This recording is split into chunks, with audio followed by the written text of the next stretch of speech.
Well, we are in downtown London, near where you started, right? Downtown London. What? We're in what is? We're I not suppose it is technically. That's the term that you would use for it because it's central. We're London. in central London. What Yeah. you call it, central London? Marble Arch. Marble Arch. Marble. Marble. Marble Arch. Marble Arch. Yep, that's Marble exactly Archie Hamilton.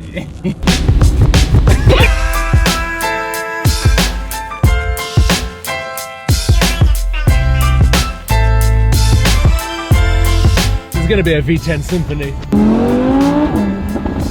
Yeah. Wow! Wow! Wow! Wow!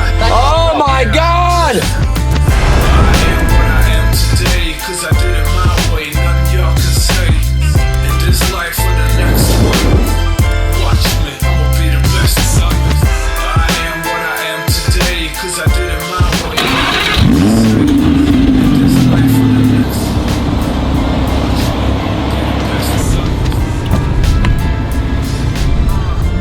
Ooh, it's quite nice in here.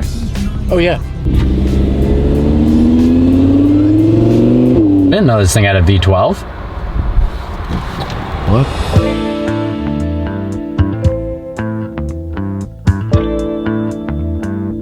So what's the deal with this color, dude? This is not any R8 color I've ever seen. It's not, and you know what?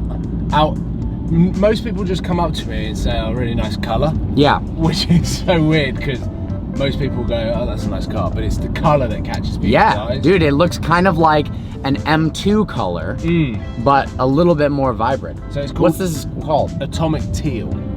That's the most accurate color description I've ever heard. Exactly. This looks like atomic teal in a It's nutshell. so rich, but I've never seen or never met a camera that does it justice.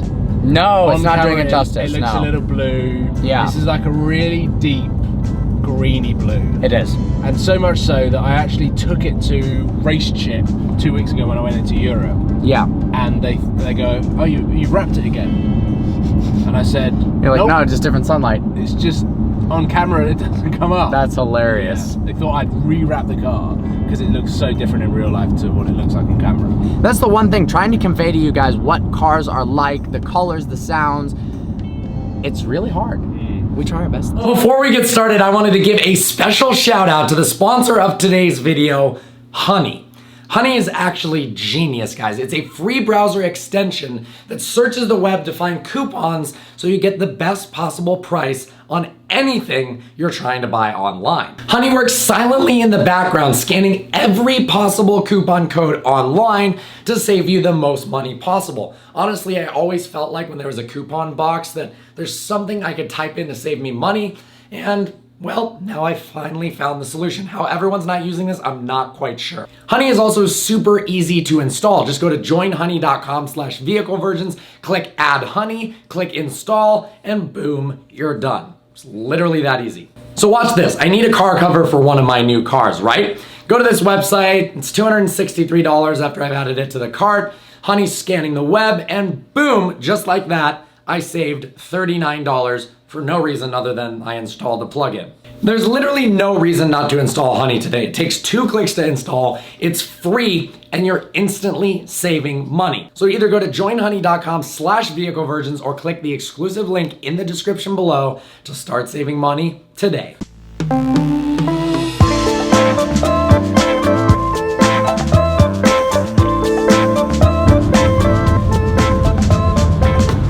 That's a good sign. Rolling down the windows, we've got the rear window deployed. What does that mean? It means that there's going to be a V10 Symphony. Oh.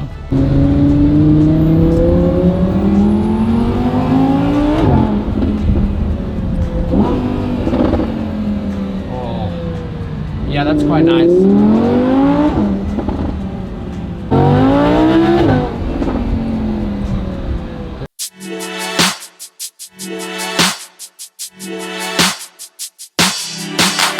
Wow. Wow. What is that place, bro? Lovely. Just sex. Wow. Where's that Oh from? my God.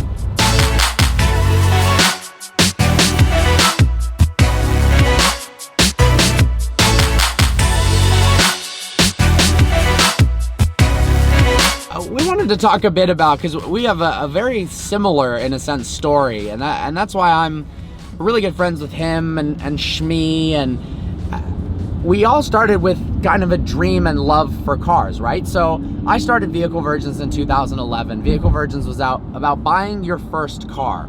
The catchphrase was, because you never forget your first time, and Virgins, first time car buying.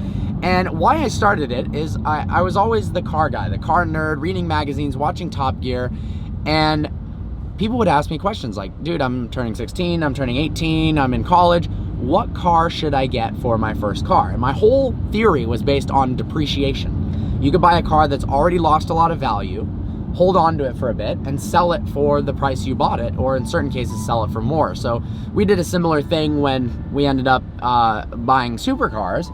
I mean, you didn't lose much on your car, right? What was the first supercar you bought, an R8? The Audi R8 was the first car that I bought, and I bought and sold it for the same price. That's freaking awesome. And I think that's the depreciation actually is quite a sort of new era. It's like a new mindset.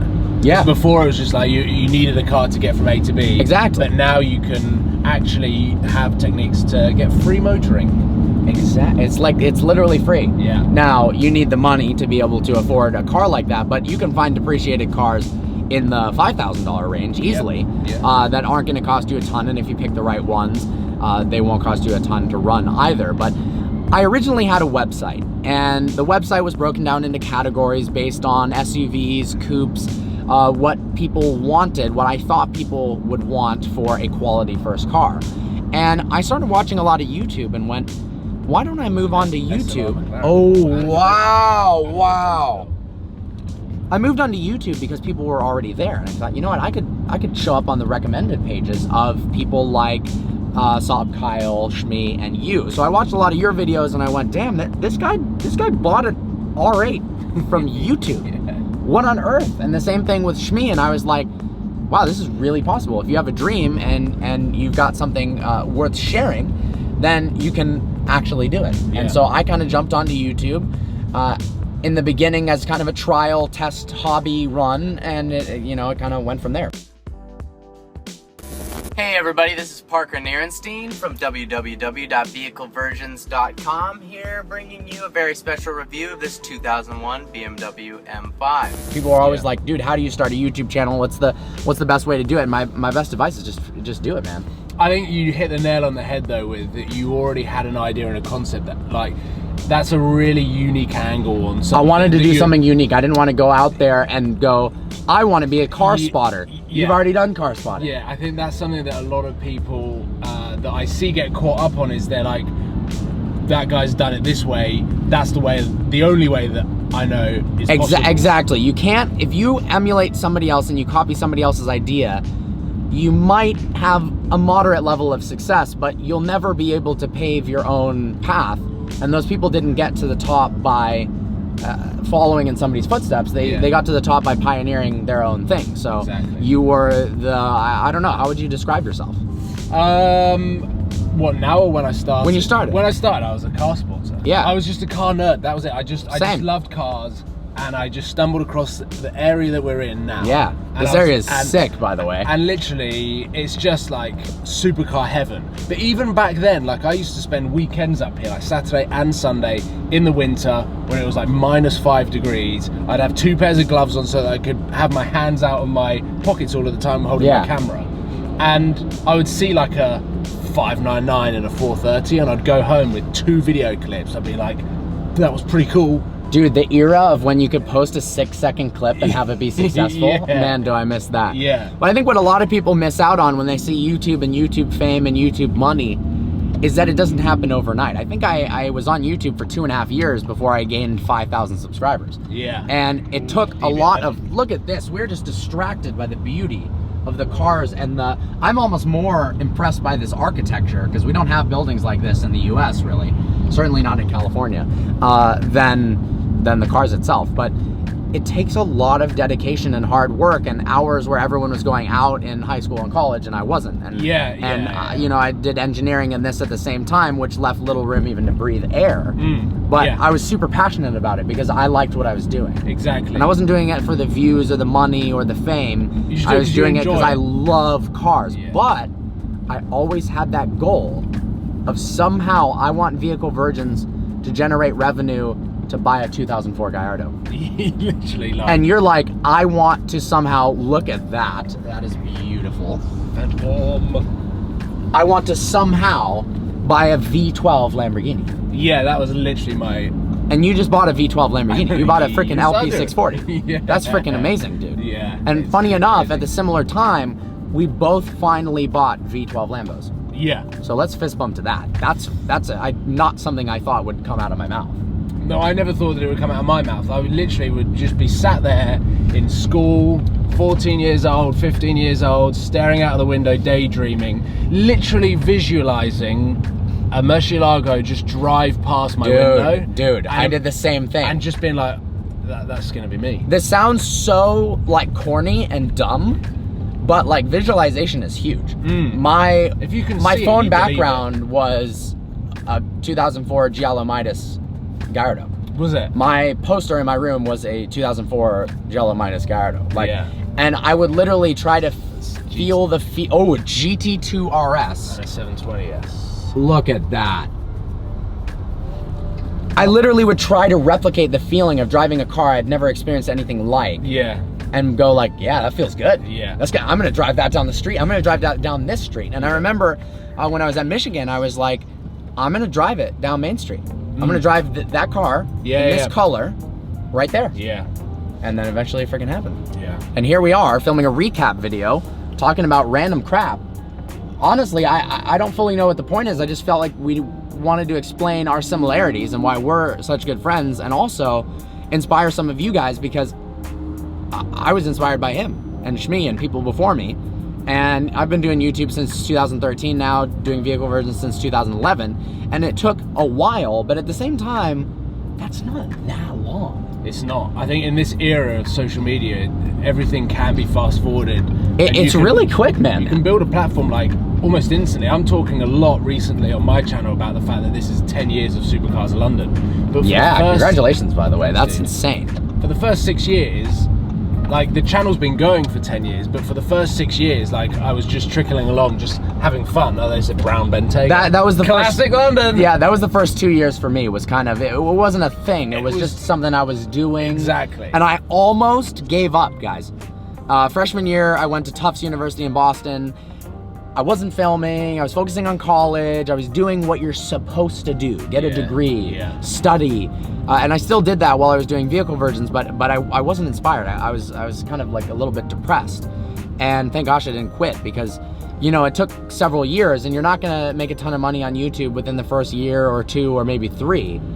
But to be sitting next to you in Audi's RWS that they gave you for 6 months, talking about how we both bought V12 Lamborghinis, having just gotten back from driving a 600 LT, having just bought an Aperta, all because of a dream and YouTube. It's pretty surreal. So I say, enough of the fluff.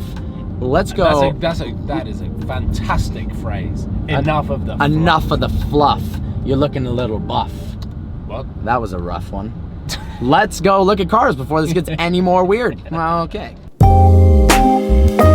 Little shops. We don't have this stuff in the US, bro. You're looking at it like that's just a just a green wooden shack. I genuinely have walked past that shack like more than 5,000 times, and I've never seen it actually trade.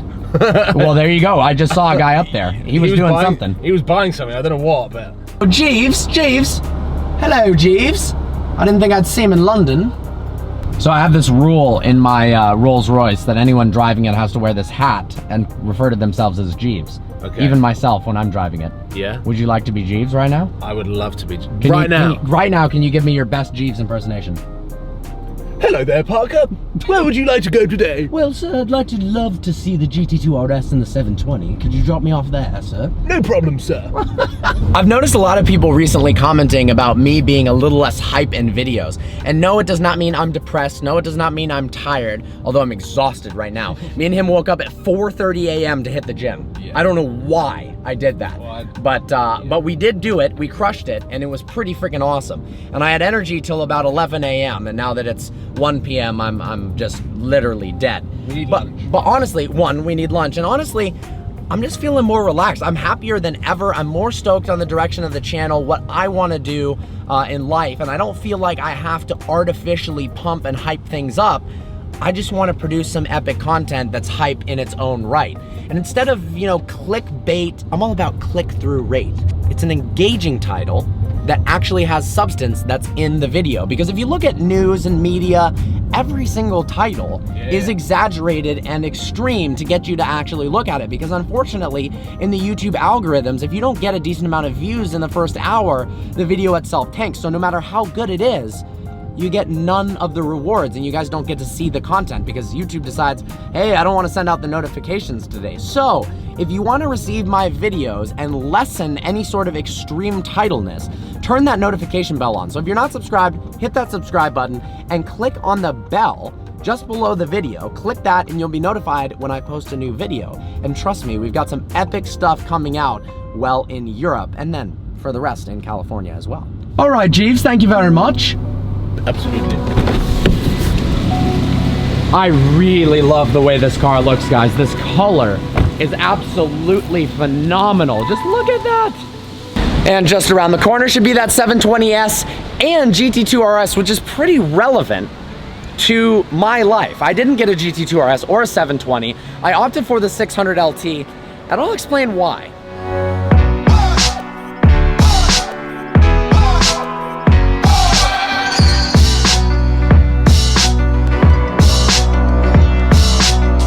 So I've seen a lot of comments about why I didn't get a GT2 RS. Now, I drove one in Beverly Hills and was blown away, but I'm not blown away by the sound. The GT3 RS, the rawness of the naturally aspirated motor, is something that really appeals to me. And if I were to spend the money of a GT2 RS, I think I would go for a last generation GT3 RS 4.0. And in terms of the 720, now I'm not sure if the driving impressions yet are released from embargo by the time I'm posting this video, but the 600 LT in general as a car is more my style in terms of rawness, and that's why I opted for that car over the 720.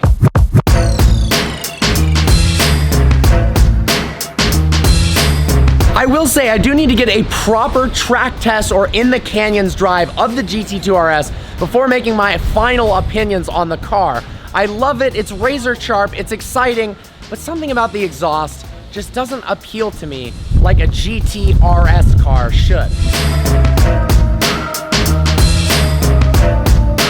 Well, Jeeves, thank you so much for letting me check those cars out. Wow. That was flying. That was flying. It was a Continental GT at speed. That's my brother. Is it? Jethro.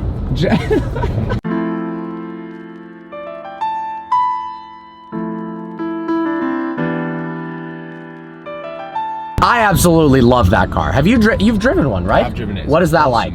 It's really, really cool. It's way closer to a Rolls, like a really, really sporty Rolls Royce. Really? Yeah. Oh, that makes me happy. Yeah. That could be an ultimate daily driver. Yeah, really, really could. Really could. I think there's too many buttons in the center console. It's nuts. It's nuts, yeah. Apart from that, makes you feel like you're in a 5-star Dubai hotel sat in it. Wow, yeah, I have no idea what that means, but thank you for the... Oh, you've never been to Dubai? No.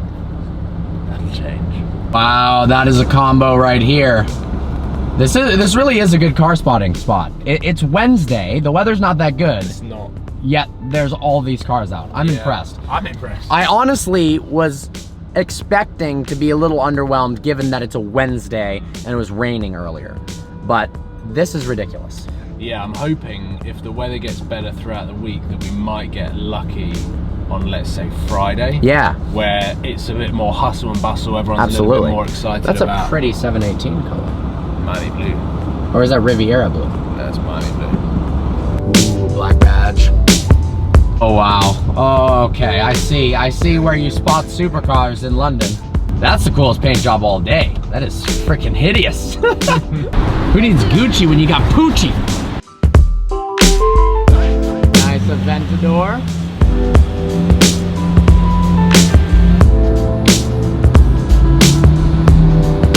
Oh, that reflection though.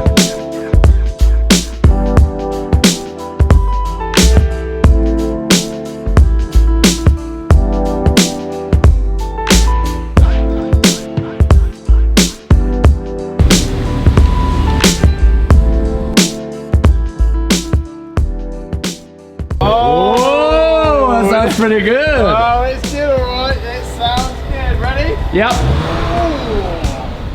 Calm down. That was it. Oh, wow. That sounds terrible. wait, give me a Wait, chance. yeah.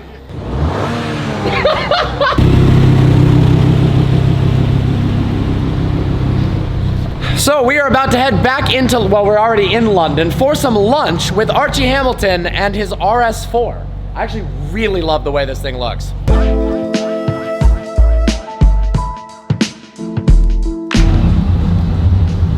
Sounds terrible. Oh, it sounds great. So how long have you had this car before? How long have I had this Before. How long have you had it? How long have I had it, Paul? This is No, about a month or two. It's a 3-month loan, basically. Oh, you got it on a loan. Yeah, it's not mine. I don't own it. No. Oh, okay. No, so it's a 3-month loan. What your viewers are finding out is actually like no one in the UK owns cars. No, we Yeah, don't own this cars. is bullshit. I had to pay for all my cars. This sucks. No, we own them. No, we don't own them, but we basically get given loan cars. But I am going to be buying a car coming So then up. how do you own it? In any way, shape, or form? I own the You have the keys. You have the rights to use the keys. I own the rights to the content. So, since you know so much about the RS4 and how long you've owned it, tell me about the engine specs. It's just got a fantastic engine in it. Yeah, does it? Yeah, what is it? Just a good one. Yeah. What do you know? Paul, what do you reckon? It's great. So I just realized something pretty cool. All three of us have had or have Huracans. So you're like the latest to this. Yeah, I'm like 2 years too late. You are that dude. It was like the cool thing like 4 years ago. Yeah. When they were Like new. before they even came out. Like in 2012, the Huracan was cool. It's not cool now. No, it's cool. It's still cool. It's still cool. What color is yours now? I don't actually know. It's sort of all changing at the moment. So it's Okay, do you know anything? Oh no, I forgot. Right, no. So it's been chrome black. No, it hasn't been. Oh, no. Hear me out, or your viewers will probably it, hate me as Parker. much. They already ate you. Parker, Yeah. cut it now. Okay, this is the second time today I've gone for the passenger seat, and it's turned out to be the driver's seat. So You're not I screwed insured that yet? up. Not yet. Are you? Well, Are you getting? well, we asked Audi. We'll see. Please, Audi, please. I do want to do a review on this beautiful RWS. But it's been a pleasure, dude. It's been a pleasure. I'll see you later. See, thanks for making me look like a twat on your channel. Well, I think you did that to yourself. Well, guys, we are headed home, so I'm going to end the video here. If you enjoyed the video, smash that thumbs up button. If you're not subscribed yet, hit that subscribe button, turn the notification bell on. Make sure to check out Supercars of London. And as always, I look forward to seeing you next video.